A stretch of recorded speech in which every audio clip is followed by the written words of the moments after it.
Hi guys, good morning, good morning. Yes, patulog pa lang tayo. 12:30 AM na. Ay, August 6 na pala dyan sa Pinas. August 6 na rin dito sa Saudi. So yan guys, kailangan tuwing magbasa tayo ng tubig, apply agad ng Nivea. Nivea ang gamit ko guys. Napakamura lang dito sa Saudi. Afford na afford natin bumili. Diyan sa Pinas, napakamahal. Ito, 625 ml. Sobrang laki na siya guys. Napakamura lang. Nabili ko siya ng 18 real. So magkano yan? 18 real times nyo kung magkano ang palitan ngayon.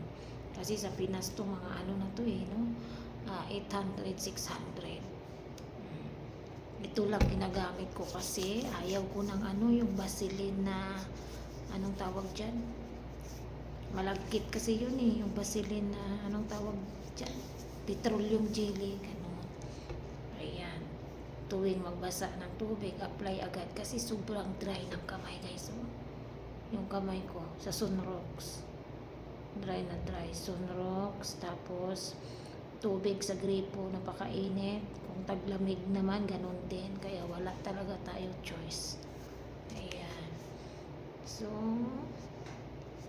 tulog na tayo. Apply. Grabe, dito lang ako naglo-lotion pati. Sa Pinas, wala lotion-lotion. Dito, kailangan mo talaga, kawawa talaga yung balat natin dito. Ayan. Tapos, sa sunod naman, yung gamit natin sa mukha. Kung ano ang ginagamit natin sa mukha.